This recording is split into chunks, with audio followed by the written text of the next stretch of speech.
नमस्कार, target with PS Parihar YouTube online classes में आप सभी का स्वागत है। आपने पिछले वीडियो में देखा कि संधि के जो स्वर संधि के 5 वेद थे वो भी आपका रेडी हो गया। इसके बाद विसर्ग व्यंजन संधि भी आपके हर एक नियम के आधार पे हमने सबको बतलाया।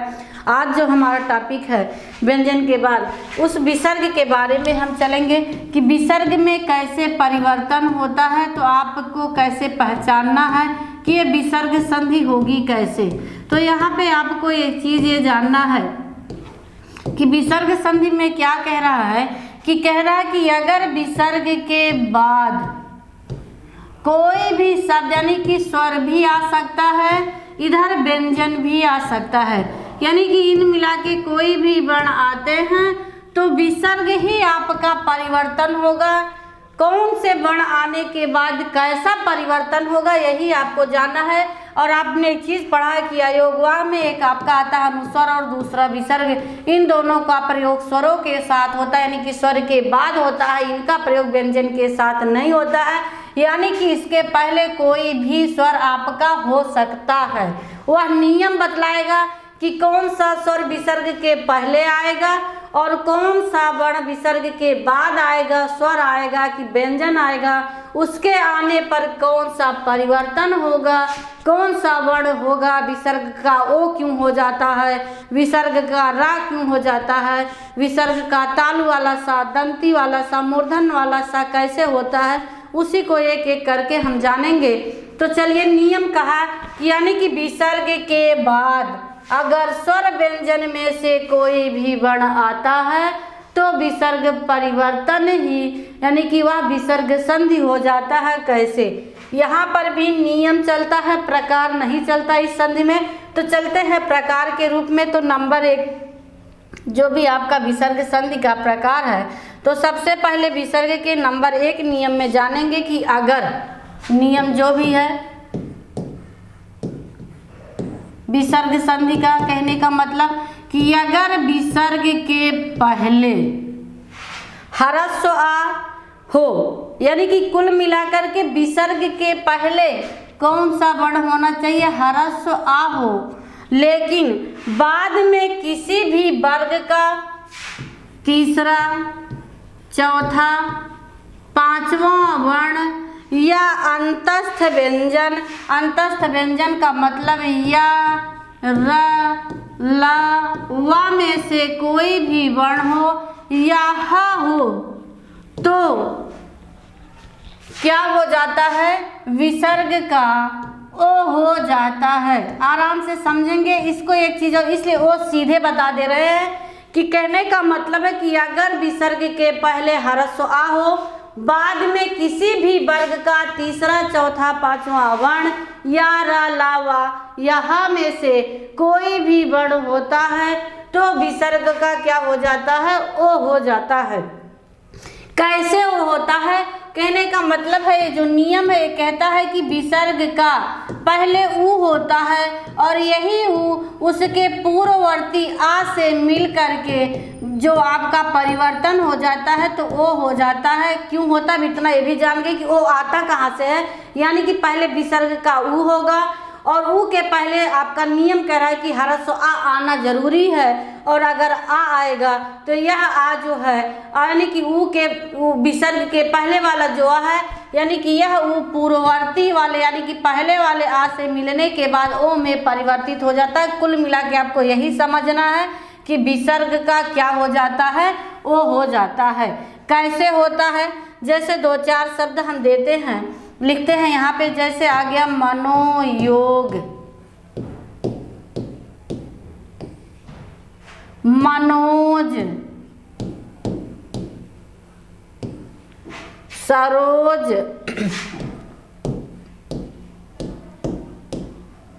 मनोरथ, मनोरथ और तपोबल, मनोहर, बहुत सारे शब्द हैं। अब आपका नियम क्या कह रहा है कि अगर विसर्ग का पहला वाला सिर्फ विच्छेद आप करेंगे तो होगा क्या, मनः धन योग। यहाँ पे आपने देखा कि आ आया, यहाँ पे आपने देखा या आया, तो कुल मिलाकर के आपका विसर्ग का क्या हो जाएगा, ओ हो जाएगा क्या, मनोयोग। जब विसर्ग का होगा तो उसके आगे वाले वर्ण पर ही स्वर का प्रयोग यानी कि मात्रा लग जाएगा।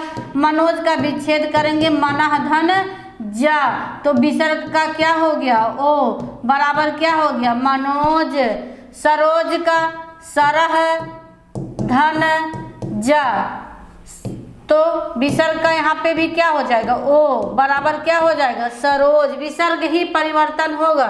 मनोरथ मनः धन रथ, विसर्ग का क्या हो जाएगा, ओ मनोरथ। तपोबल का विच्छेद करेंगे, बस ओ को विसर्ग बना दीजिए, कुछ भी नहीं करना है। तपह धन बल बराबर तपोबल। ऐसे ही मनोहर, मनः धन हर, मनः धन हर, क्योंकि हा विसर्ग का उच्चारण किससे होता है, हा की तरह होता है, तो जहाँ विसर्ग लगा रहेगा आपका हा का टोन देना है, मनोहर। ऐसे ही आपका मनोरथ, मनः धन रथ बराबर मनोरथ। तो एक नियम आपने देखा कि कैसे आप, और जब चीज़ें कंप्लीट हो जाए तो आपको अगर 60 स्किल लेना है तो आप ले सकते हैं, कोई दिक्कत नहीं, क्योंकि आपको बाद में चीज़ें दोबारा रिवीजन करेंगे तो समस्या ना आए। तो इसी के साथ आप देखेंगे दूसरा नियम जानेंगे। जो दूसरा नियम है वो कहता है कि ये नियम जो है, इस नियम में कुछ भी नहीं है।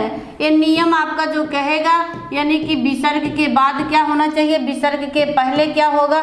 कुल मिलाकर के जो नियम अब हम जानने वाले हैं वो विसर्ग का आधा रा हो जाएगा। कैसे होगा, यानी कहने का मतलब है कि ह्रस्व आ को छोड़कर, यानी कि विसर्ग के पहले ह्रस्व आ को छोड़कर और बाद में किसी भी वर्ग का तीसरा, चौथा, पांचवा वर्ण आ सकता है। अंतस्थ व्यंजन आपका आ सकता है, या रा ला वा में से कोई भी वर्ण आता है तो विसर्ग का व्यंजनांतरा यानी कि आधा रा हो जाता है। तो ध्यान में रखिए कि आधा रा आए या बाद में कोई भी स्वर भी आ सकता है, कोई भी स्वर आए तो विसर्ग का रा हो जाएगा। लेकिन विसर्ग के पहले जो आएगा ह्रस्व आ को छोड़कर कोई भी स्वर आए, नियम कह रहा है कि विसर्ग के पहले ह्रस्व आ को छोड़कर कोई भी स्वर वर्ण आए, बाद में किसी भी वर्ग का तीसरा, चौथा, पांचवा वर्ण या अंतस्थ व्यंजन यानी कि या रा लावा या कोई भी स्वर अगर आता है तो विसर्ग का रा हो जाता है। कैसे होता है वो भी कैसा रा होगा, व्यंजनांत रा होगा। जैसे आपका है निराशा, दूसरा है निर्बल, तीसरा है निर्धन,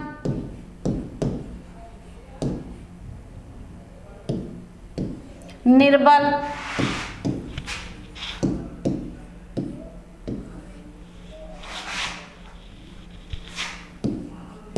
आशीर्वाद। अब देखिए सबसे इंपॉर्टेंट आपके वर्तनी शुद्धि में भी पूछा जाता है आशीर्वाद। विच्छेद करेंगे तो निह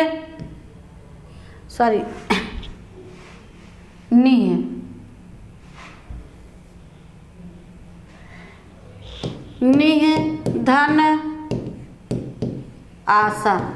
नियम कहा कि ह्रस्व आ को छोड़कर विसर्ग के पहले कुछ आ सकता है तो दीर्घ ह्रस्व ई आया तो बाद में स्वर भी आ सकता है तो विसर्ग का क्या हो जाएगा, आधा रा। लेकिन आधा रा हुआ तो यहाँ पे आपके दीर्घ आ की मात्रा है तो इसलिए रा का हलंत हट जाएगा तो आपका मूल शब्द क्या हो जाएगा, निराशा। यहाँ निर्बल की बात किया, विच्छेद करेंगे निधन बल, तो निधन बल में विसर्ग का क्या हो जाएगा, रा। एक हमेशा देखिएगा हमने पिछली वीडियो में भी बताए हैं कि रा कितने प्रकार से लिखा जाता है, चा। लेकिन जब रा किसी भी शब्द के यानी कि ऊपर अगर लगाओ तो समझ लीजिए कि वही रा आधा लिखा जाता है और कोई रा आधा लिखा नहीं जाता। किसी भी शब्द में लगा हो, जैसे अगर लिखा गया राष्ट्र और आपसे पूछ लिया गया कि रा आधा है कि पूरा, तो पूरा है। जैसे आपका हो गया प्रभात, और आपसे पूछ लेंगे कि प्रा में जो रा लगा आधा है कि पूरा है, तो पूरा रा है। अगर लेकिन अगर ऐसा पूछ ले तो इसमें रा कौन सा, तो आधा हमेशा ध्यान में रखिएगा। और राम, तो रा 4 प्रकार से लिखा जाता है, तो सिर्फ एक रा यही आधा लिखा जाता है और कोई भी रा आधा लिखा नहीं जाता है। तो आपको एक चीज जानना है यहाँ पे, कहने का मतलब है कि जो आपको जानना है कि ऊपर अगर रा लगा है तो समझ लीजिए कि वही रा आधा है, बाकी सब रा क्या है आपके पूरे हैं। तो नि धन बल बराबर निर्बल, कुछ भी नहीं करना है। यहाँ पर जो रा लगेगा वो बाद वाले बड़ के ऊपर लगेगा, आधा बड़, तो आपका क्या हो गया निर्बल। नि धन धन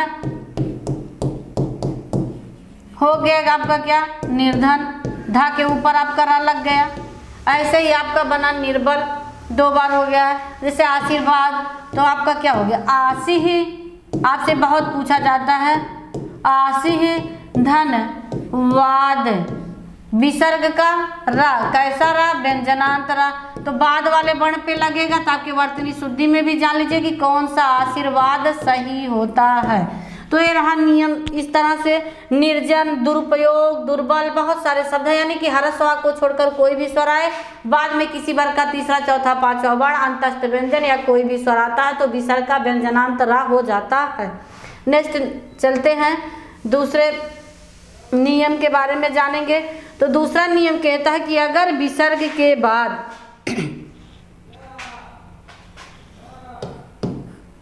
नियम है दूसरा, कहने का मतलब है कि विसर्ग के पहले कोई भी ह्रस्व स्वर आए, कब आए विसर्ग के पहले, और बाद में अगर बाद में चा छा में से कोई भी वर्ण आता है तो विसर्ग का आधा सा हो जाता है। यानी कहने का मतलब होता है विसर्ग के पहले कोई भी ह्रस्व स्वर आए, बाद में चा छा में से कोई भी वर्ण आएगा तो विसर्ग का तालु वाला, यानी कि तालु वाला आपका सा हो जाएगा। जैसे निश्चित,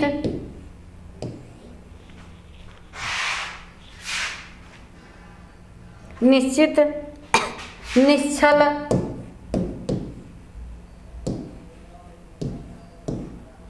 और यहीं पे एक ताल वाला सा भी कर लेंगे तो भी आपका कुल मिला के तो भी आपका सा होगा निश्चल, यह दुशासन,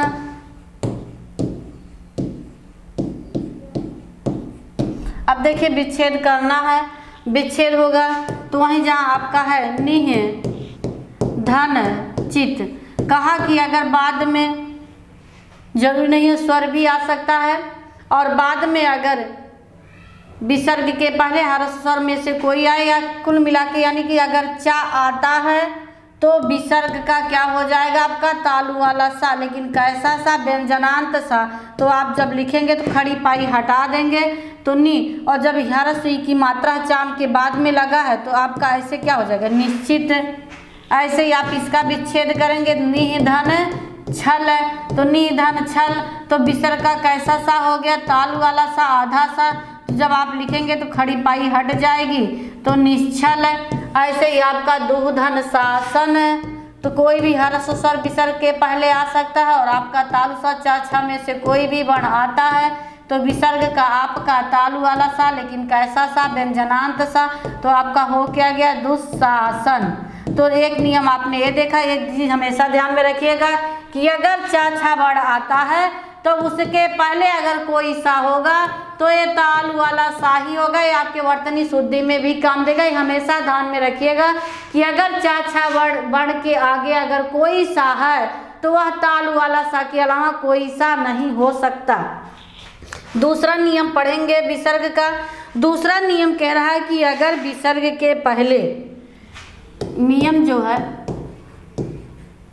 दूसरा, कि अगर विसर्ग के पहले ह्रस्व या ह्रस्व ऊ में से कोई भी वर्ण हो, बाद में अगर का टा, यानी कि का खा टा ठा पा फा में से कोई भी वर्ण आता है, यानी कि का वर्ग टा वर्ग और पा वर्ग का अगर पहला दूसरा वर्ण आता है तो विसर्ग का मूर्धन्य सा हो जाता है। कैसा होता है? जैसे निष्कपट, निष्फल, निष्पाप,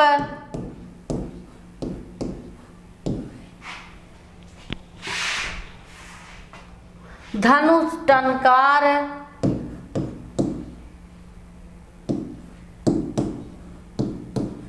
अब देखिए करना क्या है, कोई भी वर्ण ट ठ प निष्फल हो गया है। देखिए आप विच्छेद करेंगे तो क्या हो जाएगा, निह धन कपट, तो कुछ भी नहीं करना है, विसर्ग का क्या हो जाएगा, मूर्धन्य सा। कैसा? हलंत वाला, तो जोड़ दीजिए, हलंत सा लिखेंगे तो खड़ी पाई हटा देंगे तो निष्कपट। ऐसे इसका करना है तो निह, जहाँ पे मूर्धन्य सा उसी को विसर्ग कर दीजिए, निह धन फल बराबर इसका क्या हो जाएगा, अब मूर्धन्य सा कैसा, हलंत वाला निष्फल, इसका विच्छेद करेंगे तो निह धन पाप, तो विसर्ग का क्या कर देना, पा आ ही रहा, सब चीज आपको स्पष्ट दिखाई दे रहा है, इसको क्या कर देना, मूर्धन्य सा निष्पाप। अब धनुष टंकार आपसे पूछा भी जाता है, तो धनु धन विसर्ग, धन टंकार आपसे बात की, वहां पे बताया कि कोई भी ह्रस्व स्वर आ जाए तो विसर्ग का सॉरी तो आपने देखा यहाँ पे इस तरह से कैसे आपने विच्छेद किया। तो कुछ भी नहीं करना है, बहुत आसान है, बस नियम थोड़ा सा जानते रहेंगे कि कौन सा वर्ण आएगा। तो आज के बाद एक वर्तनी शुद्धि में भी जान लीजिए कि असर कटप्पा याद कर लीजिए, चाहे ऐसे यानी कि का टा पा वर्ग का पहला दूसरा अगर वर्ण आता है तो उसके साथ अगर कोई भी सा होगा तो वह मूर्धन्य सा होता है और कोई भी सा नहीं हो सकता, यानी कि उन वर्णों के आगे अगर कोई सा लगा है तो वह मूर्धन्य सा ही होगा।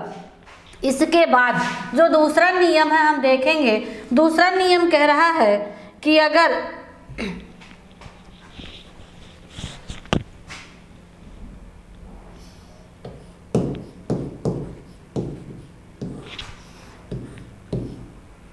नियम जो है आपका कह रहा है कि अगर विसर्ग के पहले ता था दंती सा आए और विसर्ग के पहले आ ई उ री में से, यानी कुल मिला के ह्रस्व स्वर आ ई उ री में से कोई भी वर्ण आता है तो विसर्ग का दंती सा हो जाता है। कैसा? व्यंजनांत वाला हो जाएगा। अब आपको यहीं पे आपको जानना, जैसे एक शब्द आ गया नमस्ते, दूसरा है आपका निस्तेज,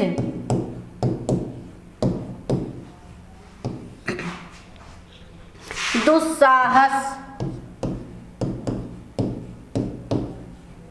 दुस्साहस, और भी उदाहरण है आपके निसंताप, ताप। अब देखिए आपके नियम कहा कि यानी कि ता था ता था और दंती सा में से कोई भी आता और विसर्ग के पहले कोई भी ह्रस्व स्वर होता है तो आपका विसर्ग का दंती सा हो जाता है। आप विच्छेद करेंगे तो नमः धन ते, तो विसर्ग का क्या हो गया, दंती सा। कैसा? हलंत वाला, तो लिखेंगे कैसे, खड़ी पाई हटा देंगे तो न म आधा सा ते बराबर नमस्ते। निस्तेज का विच्छेद करेंगे तो निधन तेज, तो निधन तेज में विसर्ग का क्या हो गया आपका, दंती सा। कैसा दंती सा? व्यंजनांत दंती सा, तो हो क्या जाएगा, आधा सा खड़ी पाई हटा देंगे तो निस्धन तेज बराबर क्या हो गया, निस्तेज। दुस्साहस का आप विच्छेद करेंगे तो दूधन साहस, तो दूधन साहस का विसर्ग का क्या हो गया, दंती सा। कैसा? आधा, तो आधा कैसे लिखते हैं, ऐसे, तो आपका हो क्या गया, दुस्साहस। ऐसे ही आपका निसंताप का करेंगे तो निधन संताप, तो निधन संताप में विसर्ग का क्या हो जाएगा, नियम के आधार पे दंती सा आधा, तो आधा सा ऐसे लिखेंगे तो क्या हो जाएगा, निस संताप। तो ये आपका नेक्स्ट नियम रहा, आपने देखा कैसे होता है।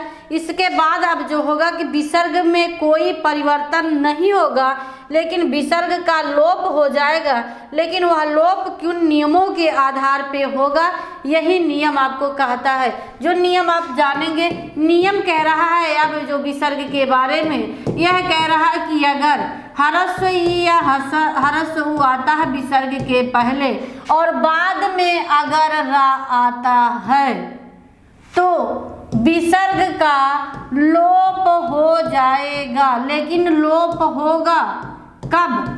अलोप होगा और साथ में जो ह्रस्व ई है इसका दीर्घ ई हो जाएगा। अगर ह्रस्व ऊ होगा तो दीर्घ ऊ हो जाएगा, अगर दीर्घ होंगे तो कोई परिवर्तन ही नहीं होगा।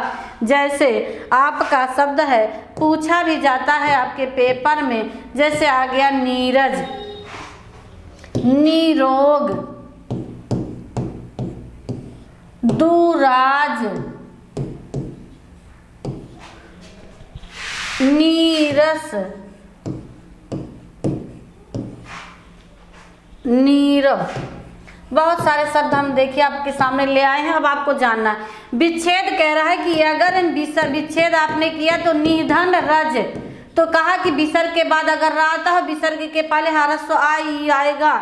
लेकिन जैसे ही विसर्ग का लोप हो जाएगा वह ह्रस्व दीर्घ में परिवर्तन हो जाएगा, यानी कि ह्रस्व ई को आप दीर्घ ई में परिवर्तित कर देंगे तो आपका क्या हो जाएगा? नीरज। जो आपके वर्तनी में सबसे ज़्यादा पूछा जाने वाला है, विच्छेद करेंगे तो निधन रोग, तो बाद में रा आया तो ह्रस्व को सिर्फ दीर्घ कर देना है, यानी कि क्या हो जाएगा? निरोग। दूसरा नियम कहा कि विच्छेद आप करेंगे तो दुधन राज, अब विसर्ग का लोप हो जाएगा, रा आया तो ह्रस्व है तो दीर्घ में परिवर्तित कर देंगे तो क्या हो जाएगा? दुराज। ऐसे ही आपका नीरस है, विच्छेद आप करेंगे तो धन रस, अब विसर्ग का क्या हो जाएगा? लोप हो जाएगा, लेकिन ह्रस्व में है तो इसे दीर्घ कर देना है तो नीरस। और नीरव का है तो विसर्ग आप जब करेंगे तो निह धन रव बराबर आपका क्या हो जाएगा? नीरव।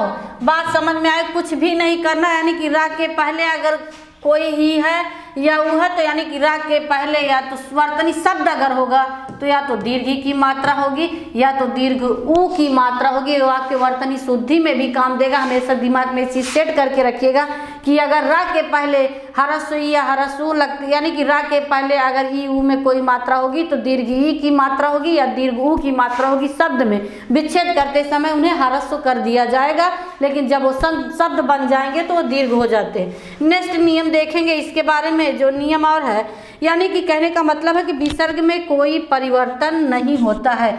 यानी कहने का मतलब है कि अगर विसर्ग के पहले ह्रस्व स्वर आए, ह्रस्व स्वर हो कब? विसर्ग के पहले, और बाद में तीनों सा में से कोई भी सा होता है तो विसर्ग ज्यों का त्यों लिखा जाता है, यानी कि यह ज्यों का त्यों रहेगा, इसमें कोई परिवर्तन नहीं होता है, यानी कि इसके स्थान पे ऐसे ही रखा जाएगा, कोई परिवर्तन नहीं होगा।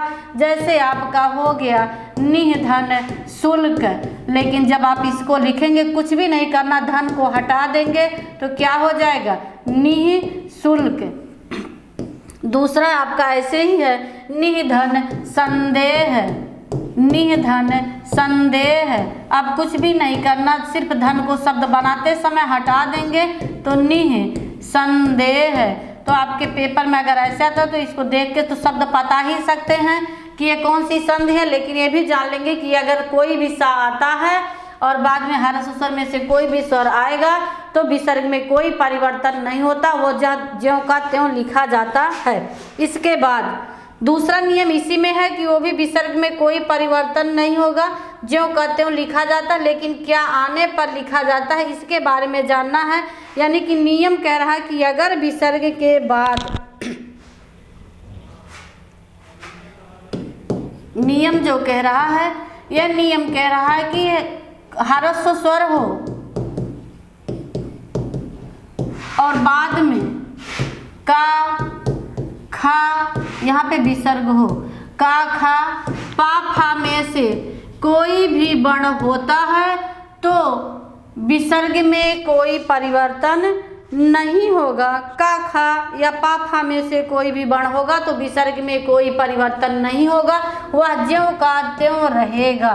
जैसे प्रातः काल, जैसे प्रातः धन काल, कुछ भी नहीं करना है। आप वर्तनी बस आपको लिखना कैसे आपके वर्तनी शुद्धि में आ जाए तब वो प्रातः काल। ऐसे अंतःकरण, अंतःधनकरण, तो सेम आपके वर्तनी शुद्धि में भी पूछ लिया जाता है तो क्या हो जाएगा अंतःकरण। ऐसे ही आपका एक शब्द आएगा अधः पतन,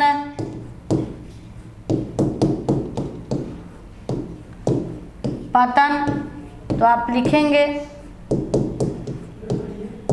ऐसे ही आपके और भी उदाहरण मिल जाएंगे। अपवाद जैसे अंतःपुर, कुछ भी नहीं करना है, सेम वही लिख देंगे विसर्ग के साथ अंतःपुर। इसी का एक है अपवाद, यानी कि ह्रस्व स्वर तो आ ही जाता है। जैसे कहा गया है कि दुह धन ख बराबर दुख, तो ये आपके रहे विसर्ग संधि में। कैसे आप जाने कि कौन सा शब्द आया तो का क्या क्या परिवर्तन हुआ, यानी कि का खा पा फा वर्ण आ रहा है तो विसर्ग में कोई परिवर्तन नहीं हो रहा है। जैसे अंतःकरण, प्रातःकाल, अंतःपुर, दुख, अधः पतन, इस तरह से आते हैं। तो ये आपके रहे विसर्ग संधि। नेक्स्ट वीडियो में आप देखेंगे कि जो आपका इसके बाद व्याकरण की दृष्टि से जो आपका टॉपिक आएगा व्याकरण की दृष्टि से, तो आपका अब रहेगा शब्द के भेद में सबसे पहला टॉपिक आपका विकारी और रूपांतर के आधार पे संज्ञा। तो अगले वीडियो में मिलते हैं। इसी के साथ धन्यवाद।